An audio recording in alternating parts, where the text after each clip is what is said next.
უმეტესობა ფიქრობს, რომ მიწა, რომელზეც ვდვავართ, მტკიცეა, მაგრამ სინამდვილეში ეს ასე არ არის.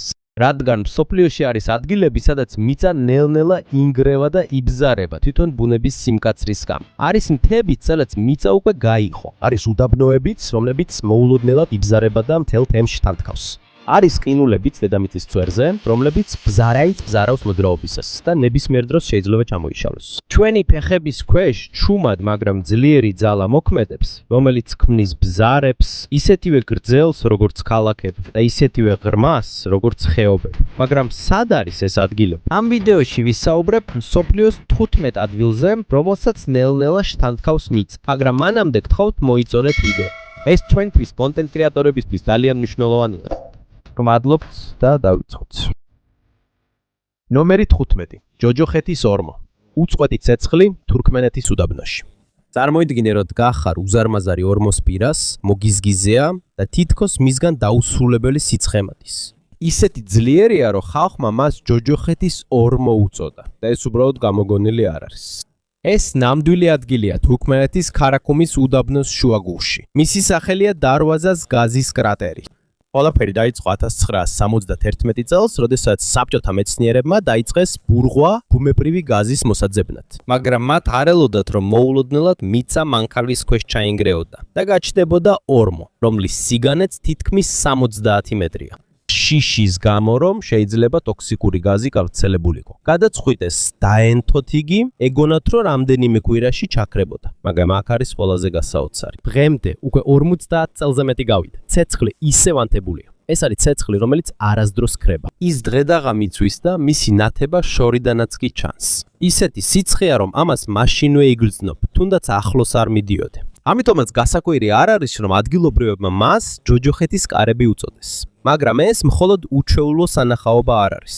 მეცნიერებიც იყენებენ მას, რათა შეისწავლონ ხანძრის გავლენა ბუნებრივი აირის საბადოებზე. არსებობენ ექსპერტები სხვადასხვა ქვეყნიდან, რომლებიც მის პირას მიდიან სიცხისადმი, გამძლე კოსტიუმებით და სპეციალური აღჭურვილობით, რათა გაზომონ ნიადაგისა და აირის შემადგენლობა. ადგილი კიდევ უფრო საინტერესო გახდა მას შემდეგ, რაც აღმოაჩინეს, რომ კრატერის გარშემო ზოგიერთი მიკრობი ცხოვრობს. დიახ, მიუხედავად იმისა, რომ იქ ასეთი სიცხეა და საშიშია, ამიტომაც ეს ადგილი შთაგონების წყარო გახდა ასტრობიოლოგიის კვლევებისთვის. ანუ იმის შესასწავლად, თუ როგორ შეიძლება არსებობდნენ ორგანიზმები უკიდურეს პირობებში, როგორც სხვა პლანეტებზე. ერთხელ თუ შეხედავ ამ ორცეცხლოვან კრატერს, ამას მთელი ცხოვრება აღარასდროს დაივიწყებ. ეს შეგვახსენებს, რომ ჩვენი პლანეტა სავსეა საიდუმლოებებით, რომლებიც დღესაც ბოლომდე არ გვესმის. ნომერი 14. ბზარი მიწაში. გიგანტური ბზარი უდაბნოში. ცენტრალური ორეგონის მშრალ და მშვიდ უდაბნოში მიწაზე არის ბზარი. თითქოს გიგანტის ხელმა გააპო დედამიწა. მას ბზარი მიწაშის უწოდებენ და სახელიდანვე ჩანს, რომ ეს ჩვეულებრივი ბზარი არ არის. მისი სიგრძე თითქმის 2 მილია, ხოლო სიღრმე 70 ფუტს აღწევს. ეს ბზარი 12,000 წელზე მეტი ხნის წინ წარმოიქმნა. ეს წარმოიშვა ვულკანური აქტივობის შედეგად, რომელიც ამ ტერიტორიაზე ადრე იყო. მიწისქვეშა დაძაბულობა მწნევა გაზარდა, რის გამოც ზედაპირი გაიბზარა და ბზარი წარმოიქმნა. მაგრამ საინტერესო ის არის, რომ სხვა რიფებისა თუ კანიონებისგან განსხვავებით, რომლებიც ნელ-ნელა ქრება წვიმის, ქარის ან ეროზიის გამო, ამ ბზარის კიდეები კვლავაც მკვეთრი და უცვლეთრი და უცვლელია. რადგან ამ ტერიტორიაზე კლიმატი მშრალია, ბზარის ბუნებრივი ფორმა თითქოს შენარჩუნებულია. როცა შიგნით შეხვალ, ნამდვილად იგრძნობ ამ ბუნებრივი ბზარის სიდიდესა და სიღრმეს. ბილიკები ვიწროა, ამიტომ ფრთხილად უნდა იყო, მაგრამ გამოცდილება მართლაც უნიკალურია. თითქოს თავად დედამიწის გულში ჩადიხარ. თუ ბუნების მოყვარული ხარ, უყვარხარ უჩვეულო ადგილები, ან უბრალოდ გინდა თავგადასავალი, რომელიც განსხვავებულია ჩვეულებრივისგან, მიწის ნაპრალი იდეალური არჩევანია. ეს შეგვახსენებს, რომ მიწა ჩვენს ფეხქვეშ მუდმივად მოძრაობს და ზოგჯერ მოულოდნელად ჩნდება ბზარები, რასაც არ ველოდებით.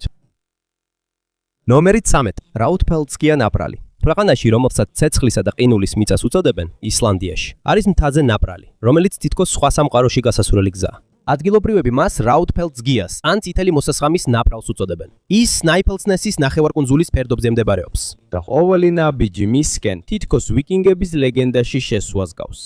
ეს უბრალოდ ნაპრალი არ არის მიწაზე. ეს თითქოს სამყაროს ჭრილობაა, რომელიც პირდაპირ მთის ფერდობზე გაიხსნა. ის წარმოიქმნა ტექტონიკური მოძრაობებისა და ძველი ვულკანების ამოფრქვევების შედეგად, რომლებმაც ათასობით წლის განმავლობაში ნელ-ნელა ჩამოაყალიბეს ისლანდია. მაგრამ გეოლოგიაზე მეტად ამ ადგილს ლეგენდა ეხვევა. ლეგენდის მიხედვით ერთმა ბელადმა სწორედ ამ ნაპრალში გადააგდო როუდფელდერი, რომელიც ადგილობრივ ეპოსში ფიგურირებს ერთ-ერთი კონფლიქტის შემდეგ. ამიტომ ყოველი სტუმრის შესვლა თითქოს ისტორიულ სცენაში ჩახედვას გავს ნორსელ მებრძოლთა დროიდან. ნაპრალში გზა ვიწროა და მზის შუქი თითქმის ვერ აღწევს შიგნით. ზემოდან ნაპრალებიდან წყალი წვეთავს, ხოლო კედლები სქელი ხავსითაა დაფარული. ბუნების ტაძარს გავს.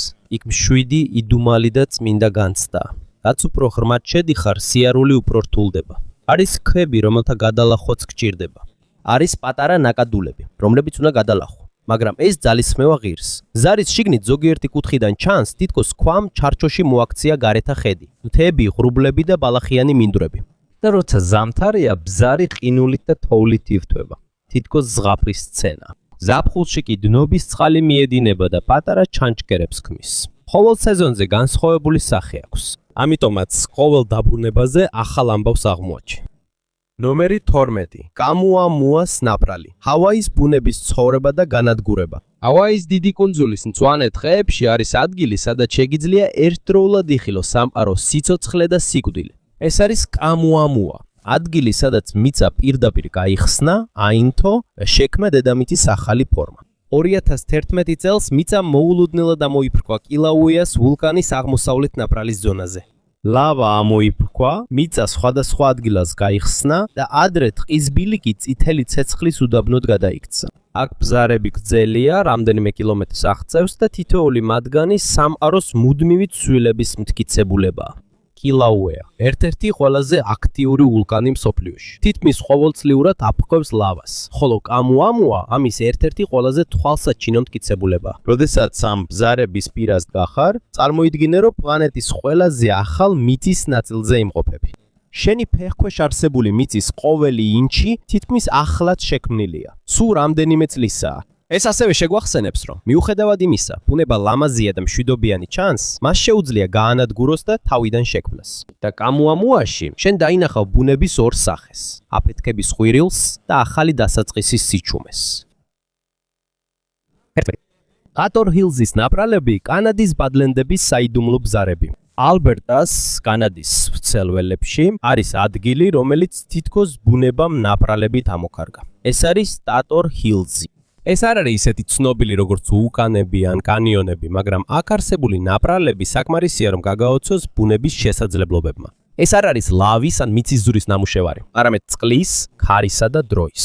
მილიონობით წლის განმავლობაში წვიმამ და ქარმა ნელ-ნელა დაამუშავა ამ ადგილის თიხით მდიდარი ნიადაგი. როცა მიწა შრება, ის იკუმშება, როცა ისევ დასოლდება, ფართოვდება. ეს პროცესი განმეორებადია მანამ სანამ მიწა არ გაიბზარება. ამის შედეგად წარმოიქმნა ბზარები, რომლებიც ზოგჯერ იმდენად ფართოა, რომ მთელი ხის ჩაყლაპვა შეუძლია. ზამთარში ეს ბზარები იხურება, როცა ცხელა ისევ იღება, მათ არ აქვთ განსაზღვრული ფორმა. ამიტომ ტატორის ბორცვებზე სეირნობა გავს ცოცხალ თავსატეხში სიარულს. როგორც კანადის ბადლენდების ნაწილი, აქ ასევე ნახავთ ჰუდუს კლდის ფორმაციებს და დანალექი ქანების ფენებს. აქ ხშირად პოულობენ ნამარხებსაც, ძველი ზღვისა და მდინარის ცხოველების ნაშთებს, რომლებიც ოდესღაც ფარავდნენ ამ ადგილს. ვინც გეოლოგიით ან ნამარხების ძიებით არის გატაცებული, თავს იგრძნოთ როგორც ბავშვი ბუნების მუზეუმში. სტუმრებისთვის კი ტატორის ბორცვები უნიკალური თავგადასავალია. 7, მაგრამ სავსე საიდუმლოებით. აქ ყოველი ბზარი თითქოს დედამიწის ჭრილობაა და ყოველი ნაბიჯი თითქოს მოგზაურობაა პლანეტის წარსულში. ნომერი 10. აღმოსავლეთ აფრიკის რიფტი ხობს აფრიკის კონტინენტს. აღმოსავლეთ აფრიკის ვრცელ ველებზე ნელ-ნელა ხდება უზარმაზარი ცვლილება. და ეს ხდება მაშინ, როცა ჩვენ უბრალოდ ვუხურავთ. ეს მხოლოდ ნიადაგის ბზარი არ არის, ეს არის მთელი კონტინენტის ფაქტობრივი გაყოფა. ეს არის აღმოსავლეთ აფრიკის რიფტი, ძალიან გრძელი ბზარი მიწაზე, რომელიც იწყება იორდანის ველიდან, ახლო აღმოსავლეთში და გრძელდება მოზამბიკამდე, აფრიკის ბოლოში. მისი სიგრძე 3000 მილიაზე მეტია. და ეს არის ერთ-ერთი ყველაზე აქტიური რიფტული სისტემა მთელ მსოფლიოში. ეს რიფი წარმოიქმნა აფრიკული ტექტონიკური ფილის ორი ნაწილის, სომალიური ფილისა და ნუბიური ფილის დაშორების შედეგად.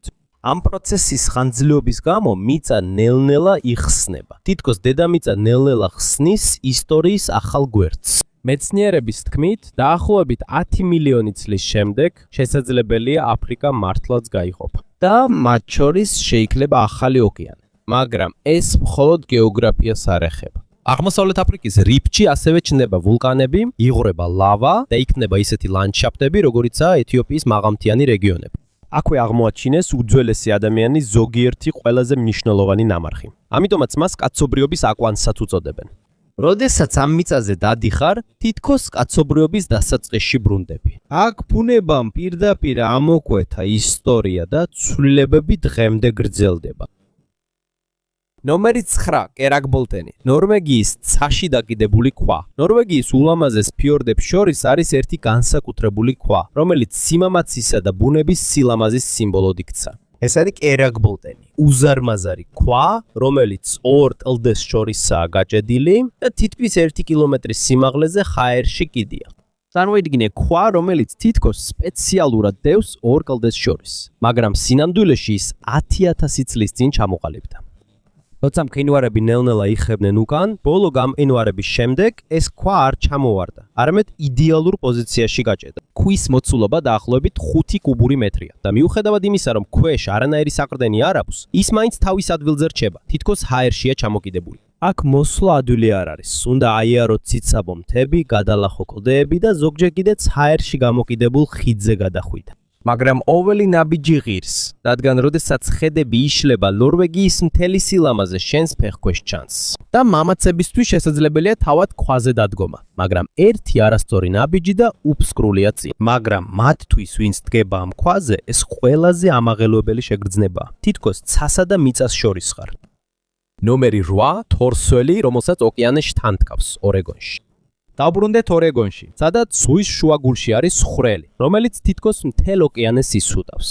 ამას თორსველი ქვია, რომელსაც ასევე წყნარი ოკეანის ჩასაყრელ მილს უწოდებენ. შორიდან ჩვეულებრივ ტალღას გავს, მაგრამ როცა მიუახლოვდები, დაინახავ თითქოს უსასრულო ხვრელს კლდეში, სადაც ზღვის წყალი მიედინება, ზევით ისხლიტება, მერე უცებ ქვემოთ ისრუტება. ასე განმეორებით თითქოს არასდროს მთავრდება. ის მდებარეობს კეიპ პერპეტუასთან ახლოს, ორეგონის სანაპიროზე. ექსპერტების თქმით, ადრე ზღვის მღვიმე იყო, რომელიც ტალღების დაუღალავი დარტყმის გამო ჩამოინგრა.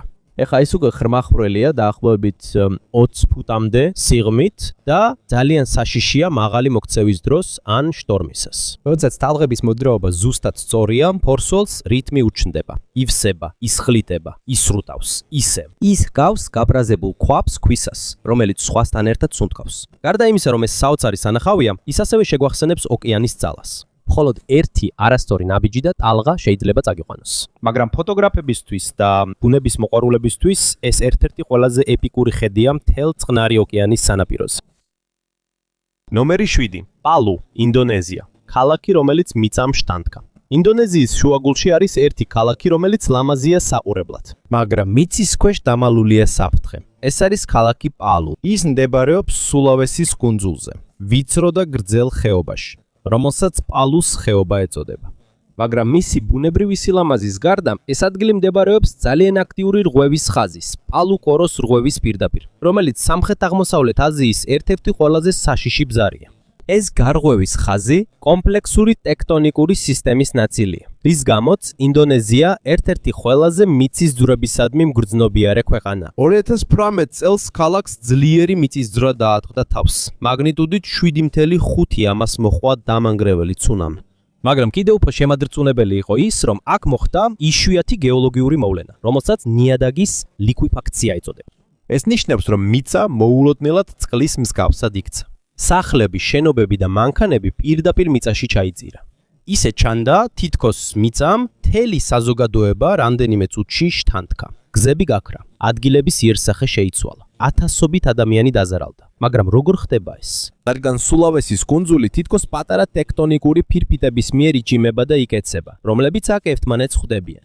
პალუ-კოროს ხვევა, გვერდითი წანაცვლების ხვევა. ეს ნიშნავს, რომ მიწა ორივე მხარეს ჰორიზონტალურად მოძრაობს. როდესაც სტრესი დიდხანს გროვდება და უცებ გათავისუფლდება, ძლიერი მიწისძვრა ხდება. ეხლა როცა პალოს ქალაქის გარშემო იყურები მთებში, ხეობებში და ბზარებში, თითქოს ხედავ ისტორიას, რომელსაც თავად მიწა განაგრძობს წერას. ეს არის შეხსენება, რომ სოფლიოს ზოგიერთ ნაწილში თავად მიწა არასოდეს არის მშვიდი. ნომერი 6 მოტაგუას ღვევა, გვატემალა. ბზარი, რომელიც ცენტრალურ ამერიკას ყოფს. ეხლა ცენტრალური ამერიკიდან გადავიდეთ გვატემალაში, სადაც ვნახავთ ძალიან გრძელ ნაპრალს მიწაზე, რომელიც სიტყვით ყოფს ორ ტექტონიკურ ფილას. ეს არის მოტაგუას ღვევა, მიწაზე ხაზი, რომელიც არა მხოლოდ ჩანს, არამედ იგრძნობა ყოველი მიწისძვრის დროს, რომელიც აქ ხდება. მოტაგუას ღვევა 300 კილომეტრზე მეტს აღწევს და წარმოადგენს ჩრდილოეთ ამერიკისა და კარიბის ფილების საზღვარს. როგორც პალოს ქალაქში, ეს რღვევაც წანაცვლებითი ტიპისაა, მაგრამ აქ უფრო ხანგრძლივი და სისხლიანი ისტორია აქვს. 1966 წელს ამ ტერიტორიას ძლიერი მიწისძვრა დაატყდა, რომელმაც ათასობით სიცოცხლე იმსხვერპლა და ასობით ათასი ადამიანი უსახკაროდ დატოვა. ეს ტრაგედია გახდა მიზეზი, რომ მთელმა ქვეყანამ შეცვალა დამოკიდებულება მიწისძვრისთვის მზადყოფნის მიმართ. მაგრამ ეს ღვევა მხოლოდ საფრთხეს არ წარმოადგენს. მილიონობით წლის განმავლობაში მოტაგუას ღვევამ თანდათან შეცვალა გვატემალას სახე.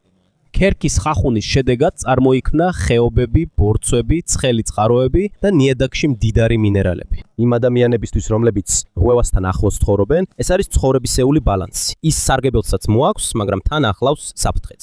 მიწა მდიდარია სოფლის მეურნეობისთვის და სამთო მოპოვებისთვის, მაგრამ ყოველთვის მზად უნდა იყო მიწისძვრისთვის. აქ მოტაგუაში აშკარად ჩანს ბუნების ძალა. თუ როგორ მიწის ყოველი მოძრაობა გავლენას ახდენს ადამიანის ცხოვრებაზე. ეს არის ადგილი, სადაც დედამიწის ბზარი ყოველდღიური ცხოვრების ნაწილია. Number 5, Reelfoot Lake 10. მიწისძვრით შექმნილი ტბა. ტენესის ჩრდილო-დასავლეთ ნაწილში არის ტბა, რომელიც ერთი შეხედვით ჩვეულებრივად გამოიყურება, მაგრამ მისი წარმოშობა სრულიად უჩვეულოა. მისი სახელია რილფუტის ტბა და ის არ შექმნილა ცვიმის, მდინარის ან ყინულის შედეგად, არამედ უზარმაზარი მიწისძვრის გამო. დაუბრუნდეთ 1811-1812 წლების ცივ-ღამეს. მისისიპის მდინარის ველის შუაგულში ამერიკის ისტორიაში ერთ-ერთი ყველაზე ძლიერი მიწისძვრა მოხდა. სავარაუდოდ მისი სიმძლავრე დაახლოებით 8 მაგნიტუდას აღწევდა, ბიძგები იგრძნობოდა ნიუ-იორკსა და ბოსტონშიც კი, მიწისძვრის სიმძლავრის გამო მდინარეების დინებაც კი შეიცვალა. მისისიპის მდინარე უკუღმა დაიწყო დინება. მიწის ზოგი ნაწილი ამაყდა, ზოგი კი ჩაიძირა. სწორედ აქედან იწყება რილფუტის ტბის ისტორია. ყოფილი დღე მოულოდნელად მდინარემ დათბორა. ხეები დაიხრჩო.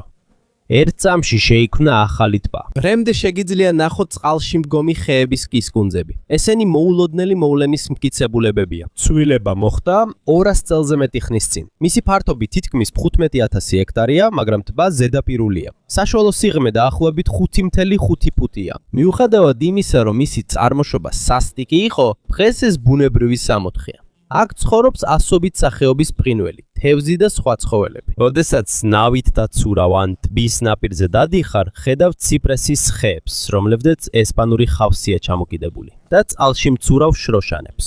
შვიდი, ლამაზი, თითქოს ფილმის სცენა. მაგრამ ამ სიმშვიდის მიღმა ბნელი ისტორია იმალება. ეს შეგვახსენებს, რომ ქაოსის შუაგულშიც კი ბუნებას შეუძლია ახალი დასაწყისი შექმნას. ეს არის სილამაზე, რომელიც ტრაგედიიდან დაიბადა. ნომერი 4, ვალე დე მოლინი, იტალია. იტალიის სამხრეთ ნაწილში მდებარე წისქვილების ხეობა, არის ხეობა, რომელიც თითქოს ძველი ლეგენდიდანაა ამოღებული. ვალე დე მოლინი, ანუ წისქვილების ხეობა. მაგრამ ეს უბრალოდ ლამაზი სანახაობა არ არის. როდესაც დააკვირდები, ეს ასევე ბუნებრივი ნაპრალია მიწაში, რომელიც სავსეა ისტორიით და ნელ-ნელა ბუნებამ დაიმორჩია. 25,000 წელზე მეტი ხნის წინ კამპიფლეგრეისა და ვეზუვის გარშემო ვულკანები ამოიფრქვა. ერთ-ერთი შედეგი იყო ამ ხეობის სიღრმე, მაგრამ მისი ფორმირება აქ არ დასრულებულა. პატარა, მაგრამ უცხოეთმა ნაკადულმა ნელ-ნელა ამოთხარა და კიდევ უფრო გააღრმავა და გაალამაზა ეს ნაპრალი მიწაში. მე-20 საუკუნის დასაწყისში ეს იყო დატვირთული სამრეწველო ტერიტორია. ბევრი ფქვილის, წისქვილი და სხვა დანადგარები მუშაობდა წყლის ბუნებრივი დინებით. წარმოიდგინე, შენ ხარ ვიწრო და ღრმა ხეობაში, გარშემოდგომული ძველი შენობებით, რომლებიც მუშაობენ ნაკადის ენერგიით. მაგრამ საბოლოოდ ადამიანებმა ეს ადგილი მიატოვეს და როგორც მსოფლიოს სხვა ნაწილებში, ბუნება ნელ-ნელა დაბრუნდა. ეხლა ძველი კედლები დაფარულია ვაზით, ხავსით და ბალახით. მანქანების ყოფილი ხმაური ეხლა ქარის ჩურჩულმა და წყლის ჭხრიალმა შეცვალა. როდესაც ხეობისკენ მიმავალ გზებზე ეშვები, თითქოს ტარსულში ბრუნდები. თითქოს ორ სამყაროს შორის დადიხარ. ერთს ადამიანი ქმნის, მეორეს კი ბუნება აღადგენს. ეს შეგვახსენებს თუ რამდენად ძლიერია ბუნება საკუთარი თავის აღდგენაში და როგორ ამარცხებს დრო და ბუნება ადამიანის ყველაზე მტკიცე ქმილებებსაც კი. ნომერი 3. რიო გრანდეს ხვევის ზონა. აშედეგში. ზარი, რომელიც ცივილიზაციას კვეთს. აღარ არის საჭირო შორეულ მთებში წასვლა, რომ დაინახო როგორ მოძრაობს დედამიწა. ამერიკის შეერთებული შტატების სამხრეთ-დასავლეთ ნაწილში, კოლორადოდან ნიუ-მექსიკომდე, არსებობს უზარმაზარი და აქტიური ბზარი მიწაში, რომელიც სიტყვასიტყვით ყოფს დედამიწის ქერქს. ეს არის რიო გრანდეს ხვევის ზონა. დაახლოებით 700 კილომეტრის სიგრძის ეს ხვევის ზონა, მხოლოდ გეოლოგიური წარმონაქმნი კი არ არის, არამედ ძალა, რომელმაც მთელი რეგიონის ფორმა განსაზღვრა. აქ დედამიწის ქერქი ნელ-ნელა იწევა ერთმანეთსგან, რაც, როგორც ამბობენ, 30 მილიონ წელზე მეტი ხნის წინ დაიწყო. შედეგად მივიღეთ ღრმა ხეობები, ციცაბო მთები, ცხელი წყაროები და უჩვეულო მიწის ფორმები. მისი ერთ-ერთი ყველაზე ცნობილი ნაწილი არის რიო გრანდეს ხეობა, ღრმა და დრამატული კანიონი, სადაც მიედინება რიო გრანდეს მდინარე. მაგრამ ეს მხოლოდ ლანდშაფტს არ ეხება. სწორედ ეს ხვევის ზონა არის მიზეზი, ვის გამოც ეს ადგილი მდიდარია წყლით, მინდვრებით და ცხელი წყაროებით. მას შემდეგ დღემდე ეს ადგილი ძირძველი ხალხების სამშობლოა და მრავალი თემისთვის წმინდა მიწად ითვლება. როდესაც აქ დადიხარ ან მდინარეს მიუყვები, ვერასდროს იფიქრებ, რომ ყოველი ნაბიჯი ცოცხალ ნაპრალზედ გახარ. ნაპრალზე, რომელიც მუდმივად მოძრაობს და აყალიბებს ამერიკის ისტორიას, კულტურასა და გარემოს. ნომერი 2. ხუმბუს ყინულის ჩანჩქერი. ჰიმალაები. ევერესტის მუქარისმონცემი ყინულის ნაპრალი. ფაწევრის ევერესტის ძირას, სანამ მწვერვალზე ავიდოდნენ, თამსვლელებს უწევთ გადალახონ ერთ-ერთი ყველაზე საშიში და მომხიბლელი ადგილი მთელ მსოფლიოში. ხუმბუს ყინულის ჩანჩქერი. ეს გავს ყინულის მდინარეს, რომელიც მუდმივად მოძრაობს. ყოველდღიურად ის 1-2 მეტრით მოძრაობს და ყოველ მოძრაობაზე ჩნდება ახალი ბზარები, ინგრევა ყინულის კოშკები და იქნება საფრთხეები, რომლებიც ნებისმიერ მთამსვლელს სიცოცხლეს შეიძლება დაუმთავროს. აქ კრიბები ანუ ყინულის ბზარები იმდენად ღრმაა, რომ შენობის ჩაყლაპვაც შეუძლია. ამიტომ გადასასვლელად თამსვლელები იყენებენ რკინის კიბეებს, რომლებსაც აწყობენ მარშრუტის გამყვანი მამაცის შერპები, რომლებიც მოძრავ ყინულში მარშრუტს ქმნიან. მაგრამ რატო წარმოიქმნება ხუმბუს ყინულის ჩანჩქერი? იმიტომ რომ როდესაც მყინვარი ჰიმალაის მწვერვალებიდან დაბლა ჩამოდის, ის მთის ციცაბო ნაწილში იჭედება. ზემოთ მდებარე ყინული უფრო სწრაფად მოძრაობს ვიდრე ქვემოთ. ამიტომ ის იბზარება, იშლება და ყინულის მასას ემსგავსება. ყველა ამ საფრთხის მიუხედავად, მისი სილამაზე უეჭველია. სერაკები ცისფერ და თეთრ ფერებში ელავს, ხოლო ჰიმალაის მთები ყველა მიმართულებით ჩანს. თამსველებისთვის ხუმბუს ყინულის ჩანჩქერის გადალახვა მხოლოდ გამოცდა არ არის. ეს ერთგვარი ინიციაციის რიტუალია. ნომერი 1. გრიოტაგია, ისლანდია. ორი კონტინენტის ცხელი ნაპრალი. დაიმივედით ნომერ 1-დან. პატარა ნაპრალი, რომელსაც დიდი ისტორია აქვს. ჩრდილოეთ ისლანდიაში, მევატანის ტბასთან ახლოს, არის ლავის მღვიმე, რომელიც გარედან თითქოს მშვიდია, მაგრამ შიგნით ცხელია და საიდუმლოებით სავსე. ეს არის გრიოტაგია.